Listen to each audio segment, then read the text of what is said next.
My name is Aaron Fisher. I wrote, directed, starred in, and edited my debut feature film, Inside the Rain, which I'm very excited to talk about. I play the part of Benjamin Glass, and it's a romantic comedy, and it's loosely autobiographical. I wanted to tell a story, but I didn't know what the story was. I just knew I had to tell the story. I felt like I would die if I didn't. It felt like a life or death situation. Um, and I also felt like Benjamin Braddock in The Graduate, which is a film I love, and I was feeling like him, so I wanted to write a script that was like The Graduate. So when I set out, for the first 3 or 4 months writing the script, everything I wrote I thought was so bad, so cliched, so not funny, just bad.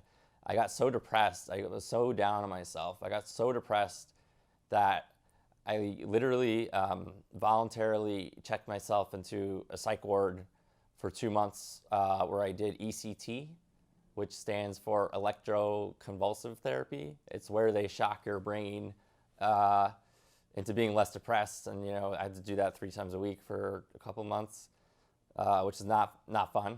It's a terrible experience, but I was doing a little better when I got out.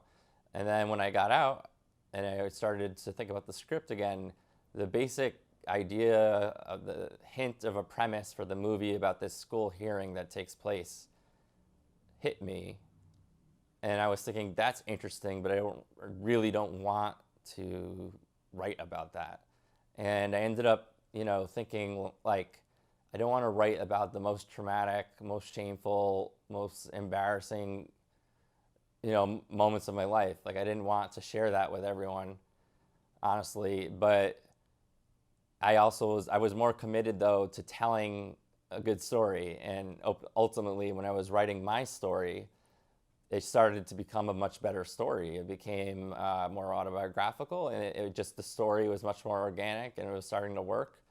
But it was still, very difficult. I didn't know that I wanted it to be loosely autobiographical. It was more like over the process of writing for 3.5 years to 4 years that it just became more and more autobiographical. Yes, it is. But I will tell you that my brother, who's the cinematographer, and he's really great. I think he's very talented. My brother and I had made a bunch of short student films together where I was the writer, director, star, and editor. And all of those student short films, I felt like they all I felt like they all,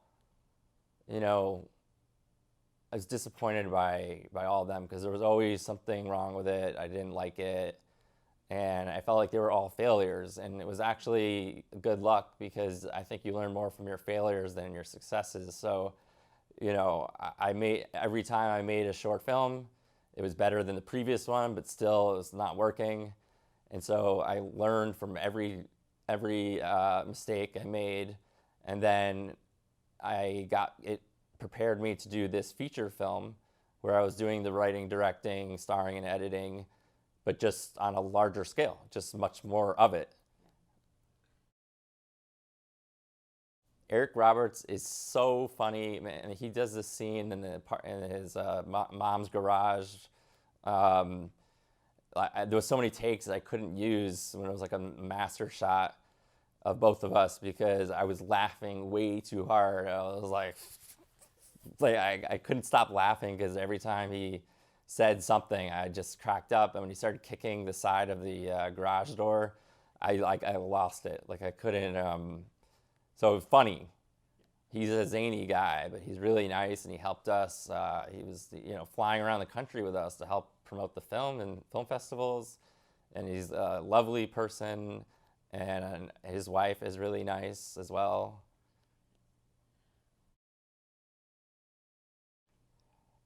Rosie is so sweet and down to earth and so nice. It was really great to work with her. When I when we first approached her with the script, I was shocked when I heard that she loved the script and she wanted to talk to me on the phone. I thought I was pretty cool, like maybe like 15 minutes before the phone call, I was like, I got this. And then like 10 minutes before the phone call, I had the worst fear and panic. I was like so scared. I was like, oh my God. And then when she was on the phone, I was very starstruck just hearing her voice over the phone. And I was like, I was freaking out, and I was so scared because she hadn't said yes to doing the film yet. And also she wanted to see my latest work. So I sent her my thesis short film from school because I had never made anything professional yet. Yeah, and Rosie, she has a great like we weren't doing improv, but she has a great improv feel to her acting, which is always the goal. But she's like very, and she also asked me a lot of very insightful questions about how I wanted each scene to fit in the story, in terms of like the big picture, which is great because it just makes my job so much easier when she's asking me and I'm not like just running to actors and saying blah blah blah, do this, this. She's actually asking me questions, which makes me happy because I know that she's engaging and doing what she wants to do a good job. Yes and no. For the most part, the movie is like all scripted. The only thing that was really actually improv was the line in the movie where Rosie Perez is saying like, well, actually, I don't think I could say it in this interview. Yeah, but this, except for one exchange that stands out to people as very funny between me and Rosie, because we just, instead of cutting the scene, we just kept talking, and it was something very funny came out of that. So that was that. And I love to do improv in rehearsals to like put the lines in your own words. Don't use the words in the script. So I mean, I love to use I love to use that in rehearsal, and so I'll do that. But for the most part, we really stuck to the script. That's a good question. Um, I think no. I think I expected them to do some research, because that's what what their profession is. So I didn't have to. It didn't feel like I had like a burden that I had to explain to everyone what bipolar is, which was thankfully made my life easier. Inside the Rain, I was listening to Bob Dylan when I was writing the script, and I happened to be listening to one of my favorite songs, Just Like a Woman. And in the beginning of the song, he says, "Nobody feels any pain tonight as I stand inside the rain." When I heard Inside the Rain, it was like a eureka moment. I was like, that is the main image, the main theme I want to get across for my movie. I want it to be open to interpretation, but for me personally, the rain image was a metaphor for bipolar depression, because I felt like you could be in the rain and you're in your clothes and you're soaked and you're cold and you feel miserable, or you could be in that same situation, you're soaked, you're cold, and you're very happy. And it's like you're practically dancing in the rain because it's fun, You feel like a kid. And so I saw that as a metaphor for bipolar depression because for a normal person, for the most part, they usually get depressed. When they get depressed, it's usually about something going on in their life. And with bipolar people, most of the time they get depressed just purely because of a chemical imbalance in their brain. Like myself, I'm bipolar, obviously. So with me, I take 18 different prescription medications a day, and I do talk therapy. And without that stuff, I wouldn't have been able to make this movie. So, and I wouldn't, to speak in you know, so I wouldn't have been able to be, you know, happy inside the rain if I wasn't being treated. So I think that's very important. So it's not meant to be like, oh, you're not depressed, just be happy. It's more of a like, you could work towards being in that happy place instead of the really depressed place. If you would just listen to the doctors, take the medications, and you know, like, because a lot of people delude them, or a lot of people think that delude themselves with the idea that bipolar doesn't exist. I'm not bipolar, and medications are horrible for you.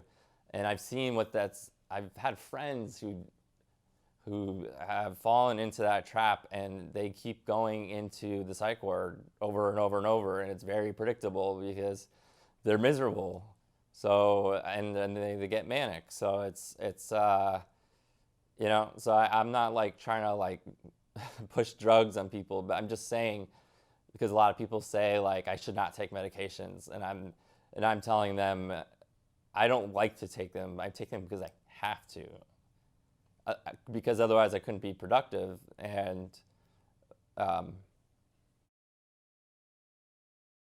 it took about 11 or 12 years to come up with the drug cocktail that I take daily.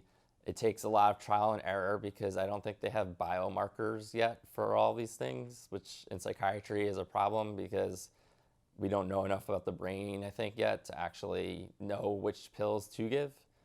But I'm not a doctor, so don't listen to me on that. But I know that there's a lot of trial and error because I tried a lot of medications. I've tried everything. And like if something didn't work, then you have to change it. If it didn't work, you have to change it. And then also, I needed really good psychiatrists to figure out what to add. Like, you know, it took a while to get to this 18 prescription medications a day drug cocktail, which has allowed me to function as an adult. It allowed me to write the script for this movie. It allowed me to direct and act and edit. And even now, just promoting the movie, I wouldn't be able to do this without the medications. That's a great question. Well, I think it's horrible that there's a pandemic, and I'm really glad that, you know, we're doing social distancing and all that, and isolating. Um, but I've been very busy the past couple of days, but I plan on doing a lot of reading. I ordered 60 sci-fi books recently, and I plan to read all of them, so I'm going through them. There's a lot of movies that I haven't seen yet that I want to watch. So I think, you know, silver lining, I get to, you know, I don't have to go to auditions and stuff. I can just actually concentrate on just sucking and absorbing as much information from these sci-fi books and movies as possible for inspiration for future projects. And also the movie, you know, because theaters are closed, you know, we were going to release the film nationally in theaters, but as you know, the theaters are closed now. So what we decided to do is to release the film digitally now. So basically, we're going to release the film digitally, and it might come out as early as in like a few days from now. That's what we're working on. I'm very excited about it.